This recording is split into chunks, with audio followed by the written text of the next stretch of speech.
welcome back to another Medicise video.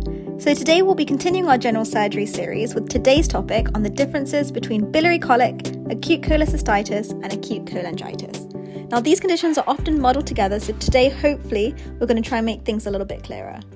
So let's start off with the function of the gallbladder. So the gallbladder is located just below the liver and its role is in concentrating and storing bile. So bile is a greeny yellow fluid that helps break down fat into fatty acids, which can then be absorbed by the body. So this fluid contains various substances, including water, electrolytes, cholesterol, and bilirubin.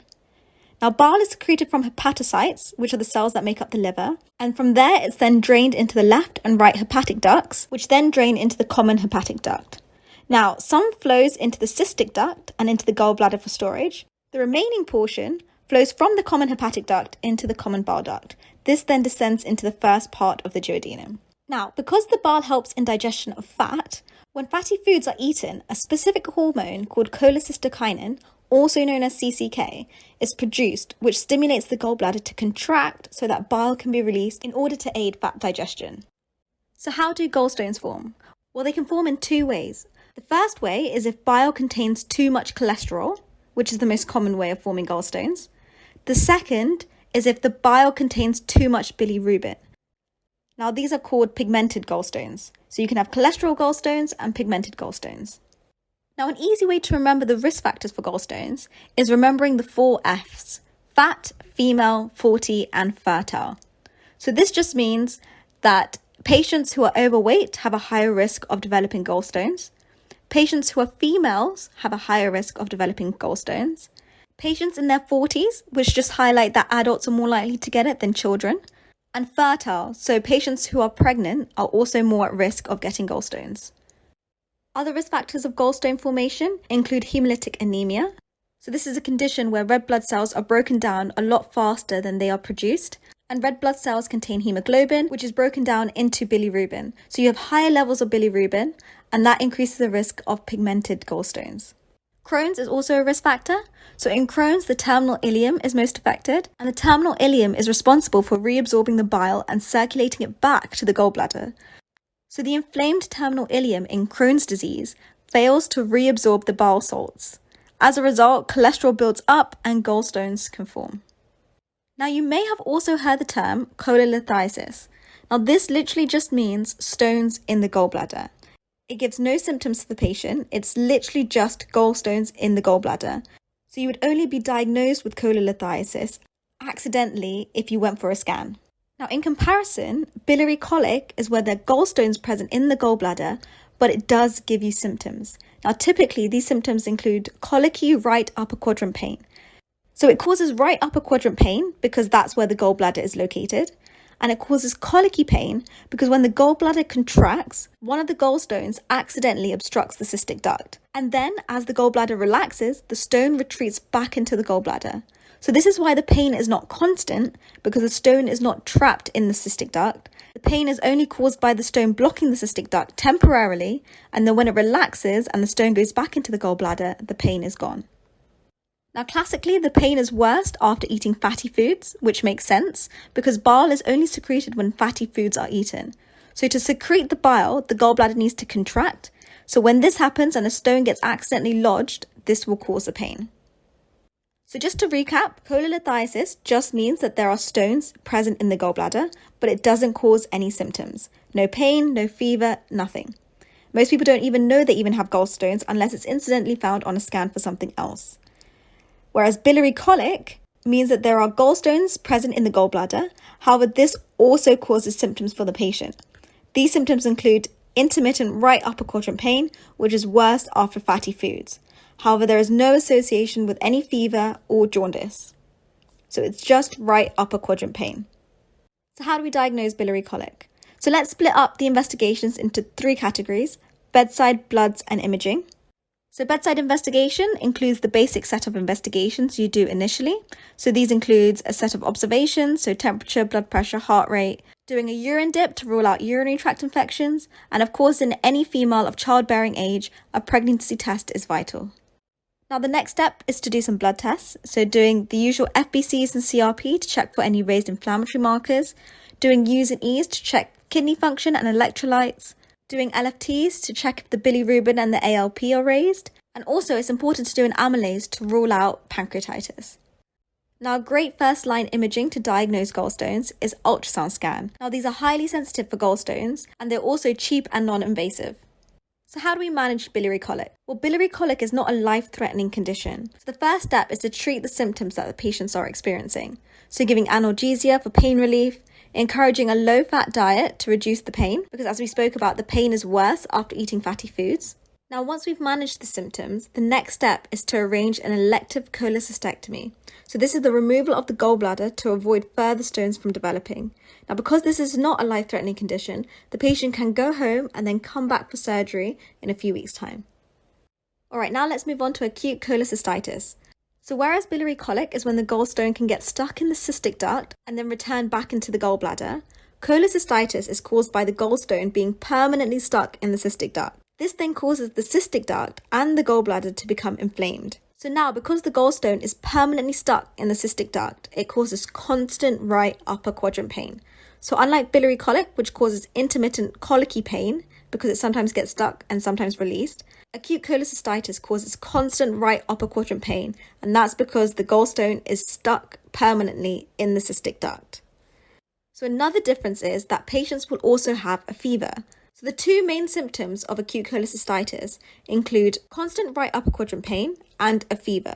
Now, this can also be associated with nausea and vomiting, but the two main symptoms that are almost always there include fever and constant right upper quadrant pain.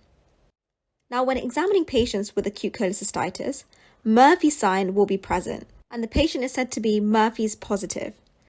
So to perform this sign, when palpating the patient's abdomen, you tell them to breathe in, and you press on the area below the right costal margin, so that's where the gallbladder is located.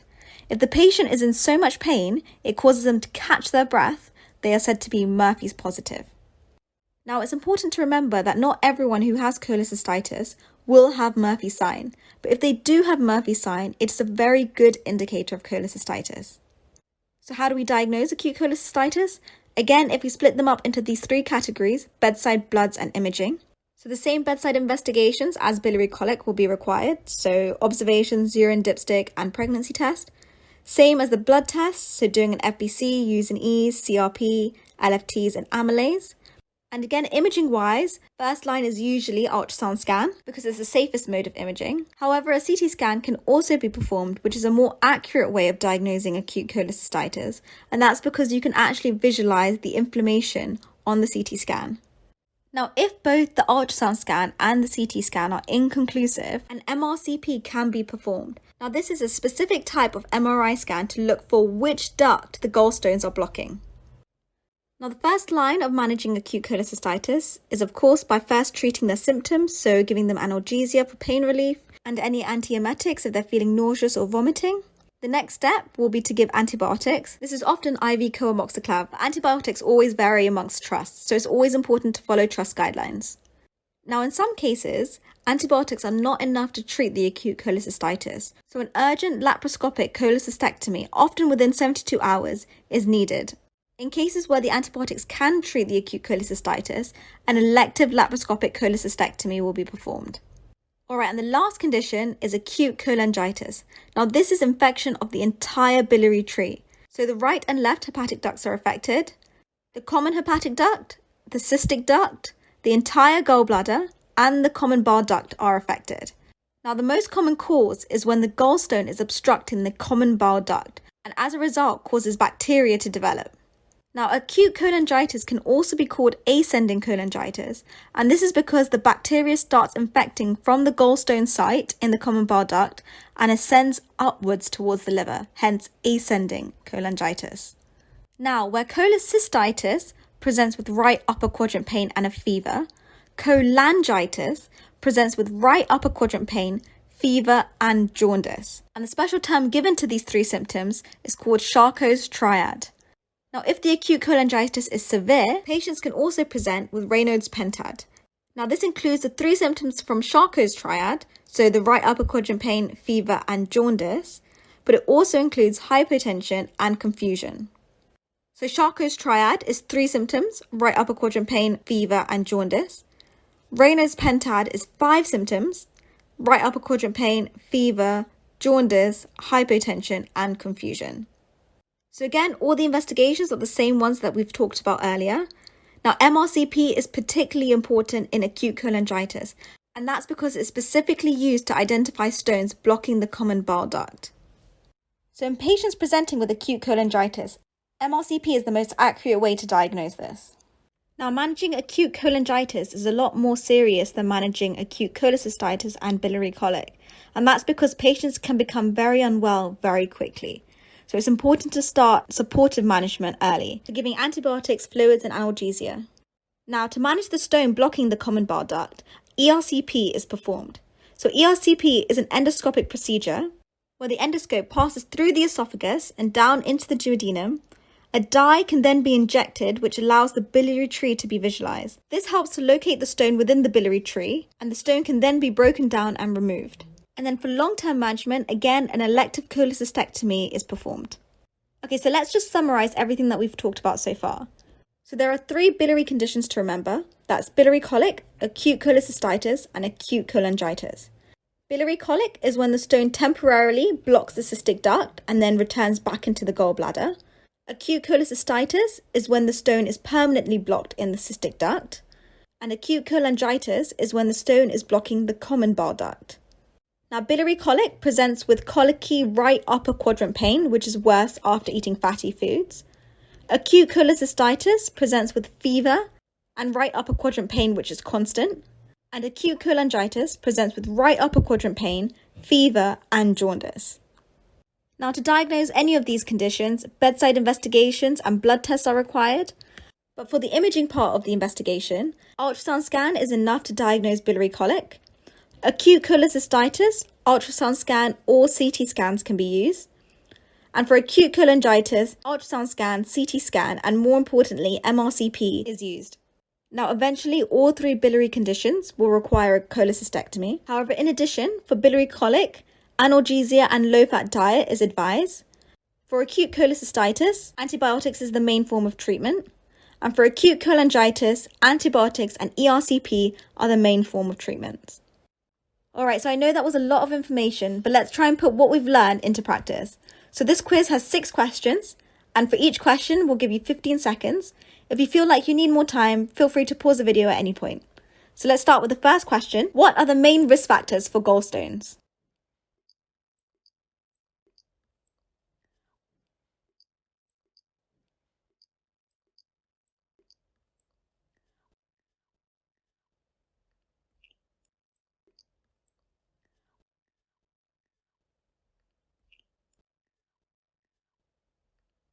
Alright, let's have a look at the answer. So the main risk factors for gallstones include the 4 Fs, so fat, female, faulty, and fertile. Other risk factors include Crohn's disease and hemolytic anemia. Alright, let's move on to question number 2. So a 49-year-old lady presents with constant right upper quadrant abdominal pain, nausea and fever, but no jaundice. What is the likely differential?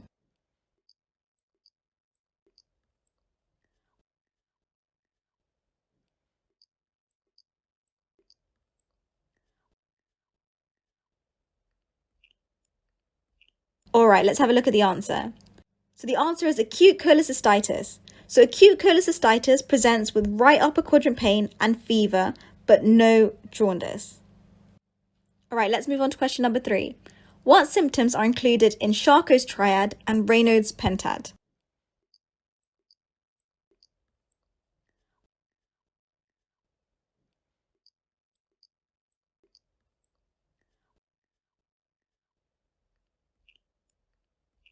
Okay, let's have a look at the answer. So Charcot's triad consists of right upper quadrant pain, fever, and jaundice, whereas Raynaud's pentad consists of right upper quadrant pain, fever, jaundice, hypotension, and confusion. So in most patients presenting with acute cholangitis, they will present with symptoms consistent with Charcot's triad. It's only when the acute cholangitis becomes severe that they'll start presenting with Raynaud's pentad. So this can be useful to assess the severity of acute cholangitis. Alright, question number 4. What's the difference in symptoms between biliary colic and acute cholecystitis?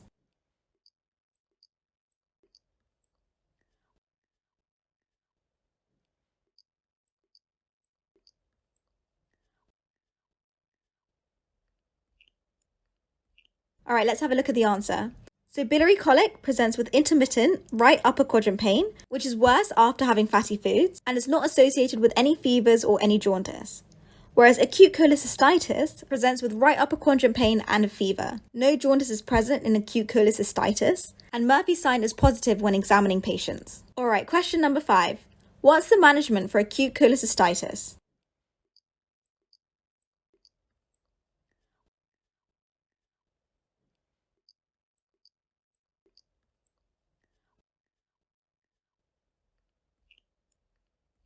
All right, let's have a look at the answer. So acute cholecystitis is managed with antibiotics and fluids, and then a laparoscopic cholecystectomy is performed to ensure that this doesn't occur in the future. All right, last question, question number 6. What is Murphy's sign and what condition is Murphy's sign positive in?